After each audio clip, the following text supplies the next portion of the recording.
खबर संभल से आ रही है। प्राचीन शिव मंदिर में लगी साईं बाबा की प्रतिमा हटाई जाएगी, उनकी जगह गणेश जी की मूर्ति लगेगी। मंदिर की बैठक में मंदिर के पुजारी और श्रद्धालुओं ने यह निर्णय लिया है।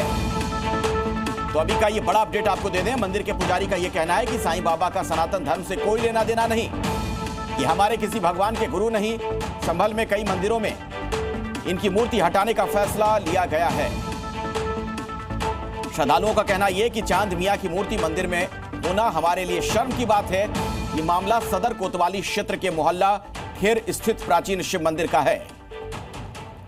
तो प्राचीन शिव मंदिर और यहां से साईं पर संग्राम की खबर आ रही है। शिव मंदिर में मूर्ति हटाने को लेकर बात कही जा रही है। तो ये दिख रहे हैं तस्वीरें भी हम आपको उस मंदिर परिसर की दिखा रहे हैं। यहां पर साईं बाबा की मूर्ति लगी हुई है, लेकिन लोगों का कहना है कि यह ठीक नहीं, चांद मियां की मूर्ति करा दिया गया इसे। पुजारी ने कहा कि साईं का सनातन से कोई नाता नहीं। तो संभल से अभी की बड़ी खबर, साईं के नाम पर विवाद। यह प्राचीन शिव मंदिर है जहां पर साईं बाबा की मूर्ति को लेकर सवाल खड़े हो रहे हैं। तो साईं का सनातन से कोई कनेक्शन नहीं, मंदिर के पुजारी का यह कहना है। और कुछ लोग जो हैं श्रद्धालु हैं, उनका भी इस पर विरोध। और आइए सीधे मैं आपको संभल लिए चलता हूं। ब्रजेश तिवारी हमारे सहयोगी इस बीच हमारे साथ मौजूद हैं। ब्रजेश, और क्या जानकारी आपको मिल पा रही है वहां से? क्या खबर, क्या अपडेट आपके पास? अखिलेश, जैसे उसी शिव मंदिर में मौजूद हूं मैं, जहां पर ये पूरी प्रक्रिया या फिर जहां पर इस तरह की आवाज उठाई गई। ये सामने जो साईं बाबा की मूर्ति आप देखिए यहाँ रखी हुई है, लेकिन जो विवाद को लेकर लगातार हम बात कर रहे हैं, आखिर ये मूर्ति हटेगी क्यों, क्या वजह है? जो स्थानीय लोग हैं, मंदिर कमेटी के जो लोग हैं, वो हमारे साथ एक बार बात करते हैं। फिर से आपसे वही सवाल, क्यों हटाने की जरूरत पड़ रही है? ये सन 2011 में अज्ञानता पूर्वक इस मूर्ति का यहाँ पे स्थापित कर दिया गया था। अज्ञानता पूर्वक समझाने कैसे? मोहल्ले वालों को जानकारी नहीं थी ये कौन है, इनका क्या पीछे इनका क्या इतिहास रहा है, और उसी कारण इनका यहाँ पे। नहीं तो क्या इतिहास है, क्या मंदिर में स्थापना नहीं हो सकती?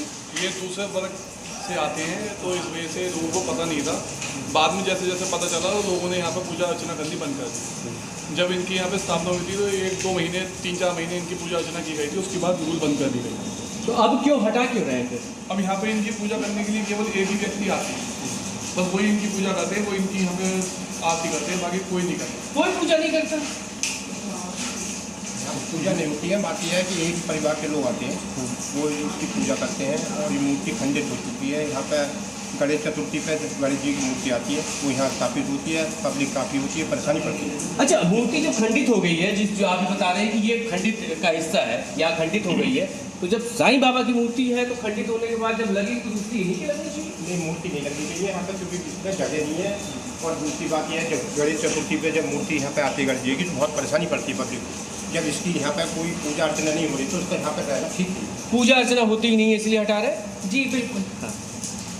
और हम लोग ये चाहते हैं कि ये हटें, पर आदर के साथ इन्हें हटाया जाए, क्योंकि सनातन वाले किसी भी देवी देवता का विरोध करते हैं पर आदर सहित करते हैं। ऐसे जैसे और वर्ग के लोग कहते हैं, मजाक बनाते हैं, हम वो सनातन वाले। दोबारा लौटूंगा आपके पास। तमाम इन लोगों का क्या कहना है, दर्शकों तक वो बात भी पहुंचाएंगे, लेकिन मंदिर के पुजारी क्या कह रहे हैं इस पर, उनका क्या तर्क है, वो भी सुन लीजिए।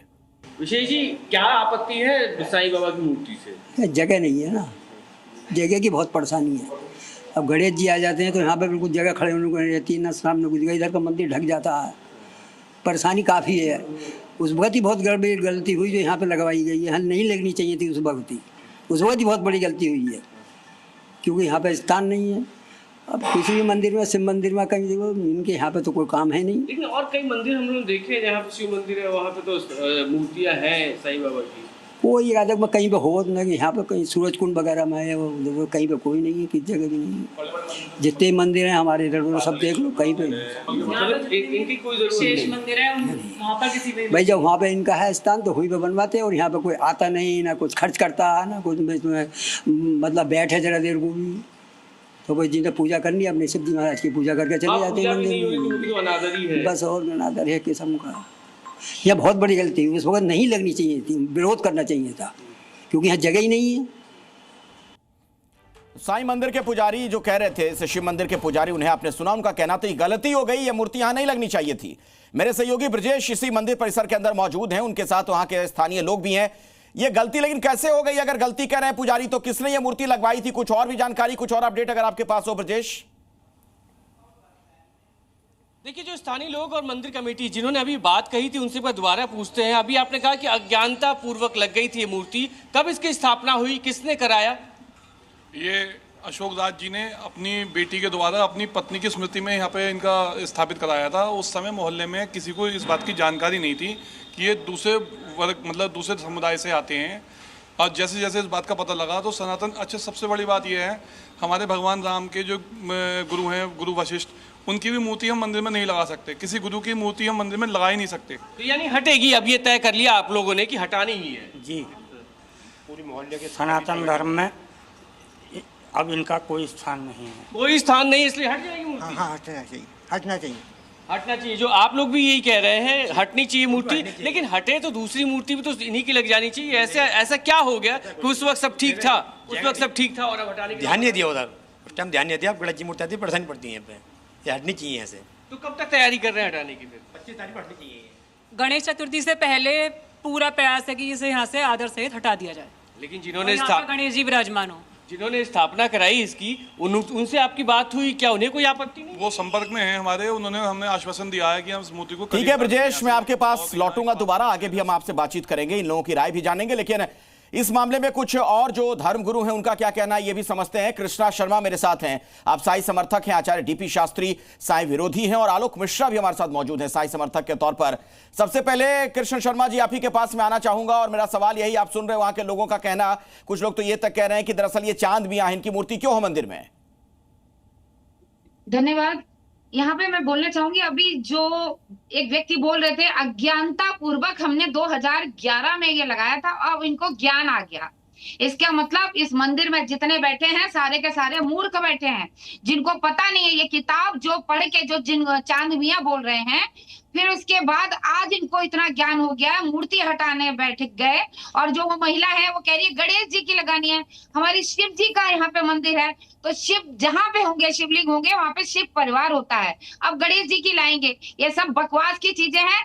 देश में वैसे ही बहुत सारी समस्या है, यहाँ पे धार्मिक जो समस्या हमारे हिंदू लोग आपस में ही कर रहे हैं।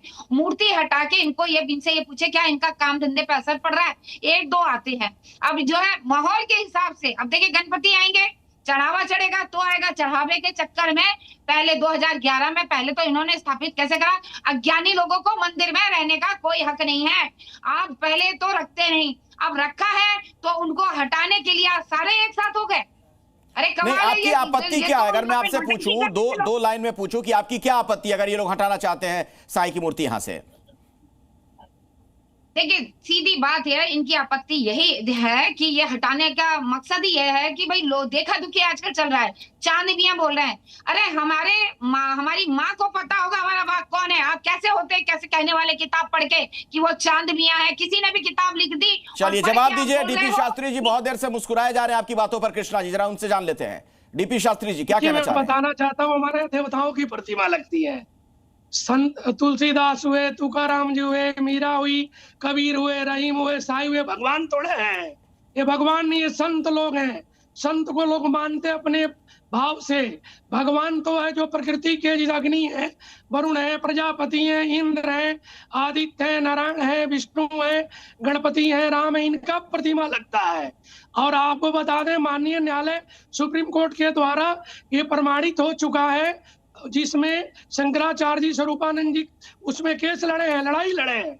2 वर्षों के लड़ाई में बाद न्यायालय ने उनको दिया कि भाई ये व्यक्ति जो है किसी सनातन पद्धति या सनातन गोत्र या वंश या देवताओं के गोत्र के से नहीं मिलता जुलता है, इनका कुछ प्रमाण ही नहीं मिला हुआ है। और वो जो तो चांद मियां वाली बात कही जा रही है वो कहां से आ गई है? क्या करना चाहते हैं शास्त्री जी? भगवान ये चांद मियां वाली बात कहां से आ रही है? संत उसको संत रहने दीजिए, वो बिल्कुल हटा देना चाहिए। सुन तो लीजिए शास्त्री जी, मेरी आवाज आ रही है आप तक? ये दुकान है। अरे शास्त्री जी, डीपी शास्त्री जी, सवाल मेरा ये है, जो कुछ लोग तर्क दे रहे हैं कि चांद मियां है, ये वाली बात कहां से आ गई? बिल्कुल है, जो भी मिला है, कोर्ट को जो सबूत मिला है, आपके माता पिता का सबूत है, गोत्र का सबूत है, वंश का सबूत है, उनका तो कुछ मिला ही नहीं है। जो मिला वही तो तर्क में वो लोग दे रहे हैं। ठीक है, जवाब लेते हैं आलोक मिश्रा जी से। इस चीज के लिए हम कह रहे भगवान की मूर्ति लगाइए ना। जो भी बोल रहे हैं मात्र एक ही किताब है साईं चरित्र, उसके हिसाब से बोल रहे हैं, जिसमें कई तरीके के साईं चरित्र लिखे गए हैं। अब आज की डेट में जो जिंदा बैठे हैं गुरु और जो मर गए हैं गुरु, जो अब पैदा हुए हैं, उन लोगों की आपने मूर्ति लगा रखी है, उनको अपने यानी कि मंदिरों में स्थापित कर रखी है। कई लोगों ने अपने माता पिता गुरु सबकी मंदिर में लगा रखी है। आप कभी आइए डीएलएफ के पास सेक्टर 19 में, सेक्टर 18 में, वहां पर शनि मंदिर है। वहां पे देखिए उनके कुल देवता का, उनके पितरों का, सबकी मूर्ति लगी हुई है। अज्ञानता पूर्वक तो लोग भगवान की जय जयकार करते गए, उनके भी पितरों की भी। चलिए ठीक है, आपकी बात समझ गई। आलोक मिश्रा जी से इस पर मैं कमेंट ले लूं, फिर आता हूं। डीपी शास्त्री जी, एक साथ आप जवाब दे दीजिएगा दोनों का। आलोक मिश्रा जी, आपने सुना डीपी शास्त्री कह रहे हैं कि दरअसल वो संत हैं और ये मामला तो सुप्रीम कोर्ट में भी तय हो चुका है। अब संत की मूर्ति कैसे लगे, वो भगवान थोड़ी ना है। हाँ बिल्कुल, मैं आप सभी को पहले मैं साई राम बोलूंगा, कृष्णा जी को साई राम, और हमारे जो बाबा के विरोधी हैं वशिष्ठ साहब, आपको भी साई राम, जय सिया राम। मैं आपको बोलता हूं और आप सभी व्यूअर्स को मैं साई राम बोलता हूं। देखिए क्या है, संत और फकीर इनकी कोई भी जाति नहीं होती है, ये डायरेक्ट कनेक्टेड होते हैं। इनके लिए हमें किसी को कहने की जरूरत नहीं है। हमें महात्मा गांधी जी की भी मूर्ति लगाई गई है, आप अगर देखें तो उनके लिए कोई आज्ञा नहीं ली गई कि वो भगवान मंदिर में, मंदिर में कहा महात्मा गांधी की मूर्ति लगा दी गई? नहीं, मंदिर में नहीं लगाई गई, उनका भी मंदिर बनाया गया ना। तो अगर मंदिर में लगाई गई है बाबा की मूर्ति, तो आप ये देखिए जिस समय लगाई गई थी उस समय ये लोग कहाँ थे? उस समय तो सिर्फ पैसा दिख रहा था कि इनको पैसा चाहिए, मंदिर में मूर्ति लगा दो, जब पैसा आता रहेगा, जब बाद में कोई बोलेगा तब तो बोल देंगे। ये तो आज ऑब्जेक्शन उठाया जा रहा है इस वजह से। झगड़ा और क्या झगड़ा है? क्या बोल रहे हैं शास्त्री जी, आपकी आवाज नहीं आई, दोबारा बोलिए। इसी चीज का है। अगले जी मैं बता दें, ईश्वर अंश जी अविनाशी, भगवान सबके अंदर में है, जो बोल रहे हैं आलोक जी के अंदर भी है और आपके हमारे अंदर में ही है, तो हम भगवान नहीं हो गए, हम मानव नहीं। बिल्कुल बिल्कुल नहीं, भगवान नहीं, भगवान तो कभी हो ही नहीं सकते। क्या मरना शाश्वत सत्य है, हर व्यक्ति का मृत्यु होनी है, जो मृत्युलोक में है। भगवान अजन्मा है, भगवान अजन्मा है, भगवान वशिष्ठ जी, अरे भगवान चले जाएंगे, भगवान तो वही। अरे शास्त्री जी सुनेंगे तो सही, शास्त्री जी सुनेंगे तो सही। रामकृष्ण देखिए, ये सब बंद करो ना, ये सब नाटक ज्यादा नहीं चलना है। शास्त्री जी सुनिए तो सही, आप सुनेंगे नहीं, बोलते रहेंगे। स्थान है, सत का स्थान है, ईमान का स्थान है, और जो अच्छे कार्य करे उसका स्थान है। और आलोक जी, अभी आपने जब बातचीत की हम लोगों की शुरुआत हुई तो आपने साईं राम के साथ संबोधन की शुरुआत की, इस पर भी पहले आपत्ति हो चुकी, आपको याद होगा आलोक जी, कि साईं के साथ राम का नाम क्यों जोड़ा जा रहा है? साईं के साथ इसलिए क्योंकि बाबा जिस समय यहाँ पर थे पृथ्वी पर, उस समय हिंदू मुस्लिम का बड़ा प्रचार था, बहुत ज्यादा डाइवर्सिफिकेशन था कि दोनों में। और बाबा जब हिंदू मिलता था उसको बोलते थे अल्लाह मालिक, और जो मुस्लिम मिलता था उसको जय श्री राम, क्योंकि उसको वो एकता का प्रतीक था। अगर आप लोग शिरडी में भी जाएं, बताइए डीपी शास्त्री जी, यहाँ ये सामाजिक सदभाव की बात कह रहे हैं और आप लोग चांद मियां करार दे रहे हैं। डीपी शास्त्री जी, आखिरी कमेंट जल्दी से। बाबा का संदेश ही सद्भावना, वो कह रहे हैं ये तो सामाजिक सद्भाव की बात करते रहे और आप लोग उनको चांद मियां कह देते हैं। चांद देखिए किसको, डीपी शास्त्री, ठीक है डीपी शास्त्री जी को बोलने दीजिए। इनको अगर एक्सपीरियंस लेना, शिरडी जाए, और मैं आपको चैलेंज करता हूं। आलोक जी, आपकी बात हो गई, डीपी शास्त्री जी को बोलने दीजिए जरा। ज्योतिष है, वेद है, निरुक्त है, शास्त्र है, कल्प है, इनमें कुछ नहीं है। एक साईं का मंत्र नहीं है, ये सनातन धर्म के मंत्र को चुराए हैं, उसी को चुरा करके साईं प्रचोदयात बोल लेते हैं, गायत्री मंत्र को उठा लेते हैं, साईं नाम जोड़ देते हैं। अलग नहीं है, कुछ ना आदि है। चलिए, चर्चा लंबी हो सकती थी लेकिन समय की थोड़ी पाबंदी है। कृष्णा जी, डीपी शास्त्री जी, आलोक जी, आप तीनों का बहुत बहुत धन्यवाद हमारे साथ इस चर्चा में जुड़ने के लिए। जी न्यूज़।